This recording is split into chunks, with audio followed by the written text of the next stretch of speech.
Hello guys, I am advocate Dishank from Dishank law academy. आज जो हम पढ़ने जा रहे हैं आईटी एक्ट से रिलेटेड एमसीक्यूज करेंगे। बहुत इंपॉर्टेंट एमसीक्यूज हैं, आपका प्रीवियस एग्जाम्स में भी ये आते रहे हैं। तो शुरू करते हैं। तो आप हमारा चैप्टर है 12। चैप्टर 12 बात करता है आपका intermediaries not to be liable in certain cases. Section 79 एक इकलौता है, तो इसमें सिंपल सी बात कर रहे हैं। ठीक है, तो इसको सीधा आंसर ही डिस्कस करेंगे आपका। ये कह रहा है which under the IT act intermediary is not liable for any intermediary is not liable for any third party information if it with its function limited providing access to the communicate system। तो इसका answer है आपका, इससे related आपकी history का statement है, तो answer ही discuss करते हैं। 1 एंड 2 की आपका सही है, तो ए है। Intermediary is not liable if he does not intimate transmission, does not select receiver and does not receive information। तो 1 एंड 2 स्टेटमेंट ठीक थी। अब मिसलेनियस सेक्शन से डील करेंगे 80 से लेकर 94। IT Act has been given overriding effect in on other laws from a force except the, इनमें से किसको ओवरराइडिंग इफेक्ट दे रहा है, यानी कि उसके ऊपर आ जाएगा, बट ये आपका कॉपीराइट से हटकर है। ठीक है, कॉपीराइट में ऐसा इसका काम नहीं होगा, तो इसका आंसर ए है। कॉपीराइट को ये आपका इफेक्ट ओवरराइड नहीं कर रहा। ठीक है, ओवरराइड का मतलब अगर या ये आईटी एक्ट की बात हुई या दूसरे एक्ट की बात हुई तो वो एक्ट नहीं आएगा, आईटी एक्ट आपका काम पे आएगा। पर यहाँ पर क्या है कि ये कह रहा है कि ऐसा नहीं है, कॉपीराइट का और आईटी एक्ट का कोई ओवरराइडिंग इफेक्ट नहीं होगा। ठीक है, दोनों अलग अलग है, अलग अलग स्लैब से बात करेंगे, कहीं एक और होंगे तो बात एक। Who of the following and acting in a good faith are protecting from the prosecution under section 84। अब 84 बात करता है आपका protection of action against good faith. अब यहाँ पर कौन है who of the following act in a good faith और प्रोटेक्टिव फॉर प्रोसिक्यूशन, कौन आपका प्रोसिक्यूशन से बच सकता है। तो इसका आंसर है आपका दी कंट्रोलर। कंट्रोलर पे कोई केस नहीं लेगा जा सकता अगर उसने सब्सक्रिप्शन आपका कोई सोच समझ के करा बंद करा। ठीक है, विच of the following section 90 IT act is substituted from digital signature. आपका डिजिटल सिग्नेचर में से 98 कब हटा दिया गया, क्यों, कौन सी चीज हटा दी गई। 98 बात क्या करता था, सिंपल सा पूछ रहा है, ये बात करता था इलेक्ट्रॉनिक सिग्नेचर से। On which model law of UNCTRL, ठीक है, United nation commission on international trade law is based, IT act based इनके में से किसके ऊपर बेस्ड है, तो ये है आपका द मॉडल लॉ ऑफ 1996 के बेस पर है। ठीक है, यूनिवर्सल क्योंकि 2000 में आया था तो 96 ज़्यादा फर्क नहीं है। The police suspect Rana for aiding terrorist by arranging safe house and finance.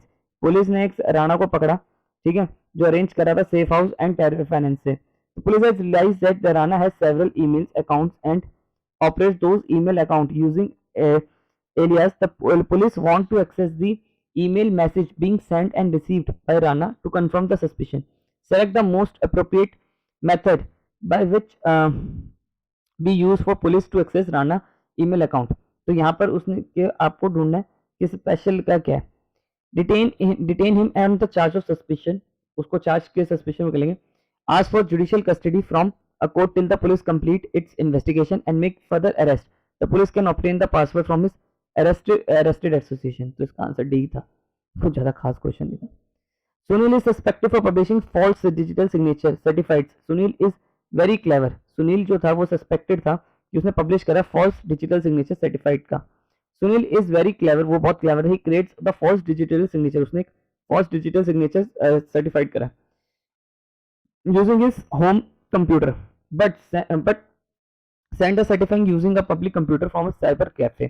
Says the most appropriate method which of the law enforce may adopt to arrest Sunil। तो इसमें कौन सा तरीका उसे अरेस्ट करें, तो यहाँ पर conduct the raid on cyber cafe, एक साइबर कैफे पर रेड कंडक्ट करें एंड अरेस्ट हिम, उसे अरेस्ट करें him while he is mailing the false digital signature certified. तो इसका आंसर बी है। Santosh has manage to obtain the password of Veena's email account. Santosh जो था वो किसी तरह वीना का ईमेल पासवर्ड जान लेता है। He has been regularly accessing Veena's email, तो वो रेगुलरली उसे एक्सेस करता था, वीना के ईमेल को यूज करता था, चलाता था। Account and realising that all her emails reading, और उसके सारे ईमेल अकाउंट्स वो सब कुछ पढ़ता था। तो उसके ऊपर कौन सा केस लगेगा, तो उसके ऊपर लगेगा संतोष लेवल अनऑथराइज एक्सेस, तो उसमें अनऑथराइज एक्सेस का केस लगेगा जो आपका बी बात करता है। ठीक है, Seema is writing new software program for her company, company का नाम है सीधे। Mamta is another program employer, एक सीमा थी एक ममता थी। सीमा जो थी वो राइटिंग कर रही है न्यू सॉफ्टवेयर, अपना एक नया सॉफ्टवेयर बना रही है कंपनी के लिए। Mamta is a programmer developer by company whose incentives have been withheld because of poor performance, उसका poor performance की ममता का रोक रखा था।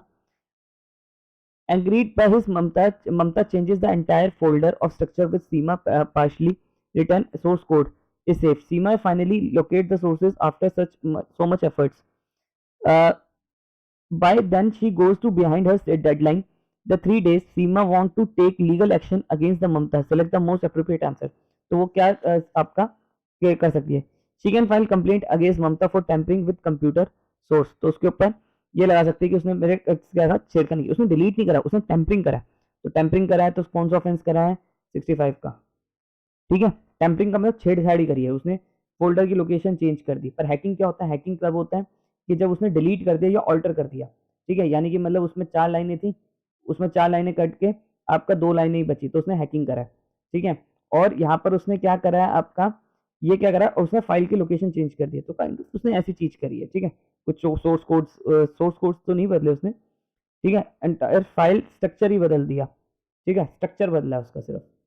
तो ये टेम्परिंग में है, 65 में ऑफेंस में। The police has arrested Roma, एक पुलिस ने अरेस्ट करा रोमा को for publishing pornography in electronical form. Police want to produce the images recover from Rana. अब पुलिस ने रोमा को पकड़ा कि पब्लिश करे, उसने पोर्नोग्राफी पब्लिश करी है website in as evidence. The police however not sure whether such evidence will be admissible in court or not.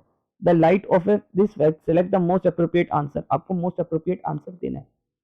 So court has admitted the printouts of evidence if the police attach a certified saying the requirement of admissibility of digital signature has been fulfilled. तो वो 65B के certificate के साथ किसका, evidence act के, ठीक है, वो आपका लगा सकते हैं।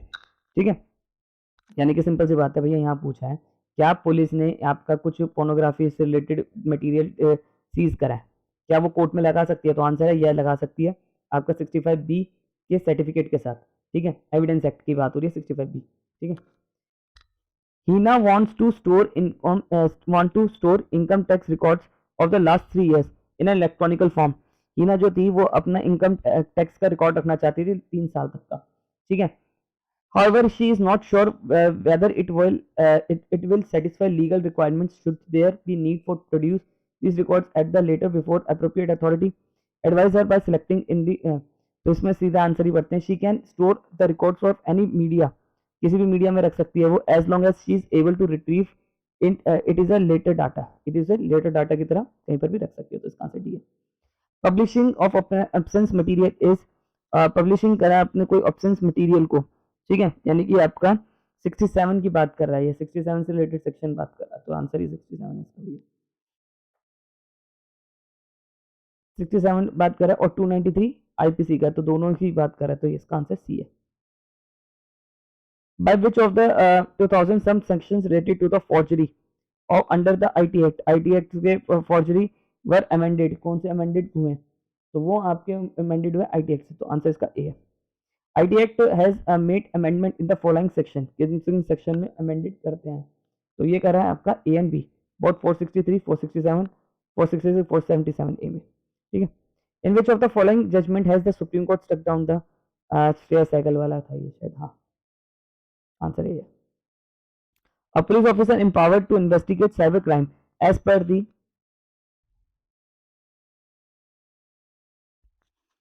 अब बात कर रहे हैं a police officer empowered to investigate cyber crime as per the section 78 के तहत कर सकता है। ठीक है, कौन? बी, आंसर है इंस्पेक्टर रैंक का ही बंदा कर सकता है। An officer of a company shall be not be liable to punish for contravention of any provision of the Information Act. कब पनिश नहीं होगा वो company? The contribution to place without the knowledge, उनको नॉलेज ही नहीं थी, company को knowledge ही नहीं थी भैया ये कोई ऑफेंस भी हो रहा है। ठीक है, तो आईटी एक्ट अमेंडमेंट आपके इन्फोर्समेंट जो 2008 की अमेंडमेंट हुई थी वो इन्फोर्स कब हुई थी? वो आपका 2009 में हुई थी। तो आंसर क्या है? बी। क्या बच्चों वाले बेकार क्वेश्चन है। Under the provision of the IT act 2000 who among the, इनमें से who among the following has power to suspend revoke digital signature, इनमें से कौन है जो आपका डिजिटल सिग्नेचर सर्टिफिकेट हटा सकता है? ठीक है, तो इसमें कौन कर सकता है? आपका सर्टिफाइंग अथॉरिटी। कौन कर सकता है? Certifying authority. ठीक है, तो आंसर का बी है। Under the provision of the IT act the responsibility of intermediary regarding objective control being committed under unlawful extension. तो इससे रिलेटेड आपका क्या है, 3 ओनली आंसर ही डिस्कस करते हैं इसके। ऐसी है, taking it down after receiving government order asking the intermediary expenditure remove disable है, गवर्नमेंट के इंफॉर्मेशन गवर्नमेंट की ऑर्डर मिलने के बाद वो हटा देंगे वहां से, ठीक है। तो आंसर क्या है इसका, C. Which of the following statement are correct, इनमें से कौन सी स्टेटमेंट आपकी करेक्ट है, तो सीधा आंसर ही डिस्कस करेंगे, 3 ओनली स्टेटमेंट है। The appeal under the IT act be telecom dispute settlement appellate tribunals establish under the telecom regulation act, यानी कि टेरा के तहत जो भी है आपका वहां होगा, ट्राई टी TRAI, ट्राई के अंडर जो आती है उनके यहाँ पर होगा, जो ट्राई ने अपीलेंट ट्रिब्यूनल स्टैब्लिश करी है। Under the provision of IT act cyber cafe means, cyber cafe का मतलब क्या है, any facility from where to access, ऐसी फैसिलिटी जहाँ आप एक्सेस कर सकते हो इंटरनेट को offered to any person in ordinary course of business और मेंबर ऑफ पब्लिक। तो आंसर क्या है इसका, C. Power to make rules in respect of electronical signature, क्या इलेक्ट्रॉनिकल सिग्नेचर से रिलेटेड कौन पावर में है, तो सेंट्रल गवर्नमेंट है, बच्चा भी बता देगा इसका answer. Under that IT act certifying authority में रिवोक और digital signature certified on the किस कर सकते हैं, उसके सब्सक्रिप्शन की रिक्वेस्ट पे भी कर सकती है, डेथ के सब्सक्राइबर की डेथ हो गई तब कर सकती है, ठीक है। Upon the dissolution of firm, उसकी फर्म में डिसोल्यूशन हो गई, वाइंडिंग अप हो गई, कोर्ट ने इंस्टॉलमेंट हो गई तब कर सकती है, ठीक है। ऑल ऑफ दिस, तो इसका आंसर क्या है, टी। आई होप आपको मेरी वीडियो पसंद आई हो, वीडियो पसंद आई तो चैनल को प्लीज सब्सक्राइब करिए। Thank you.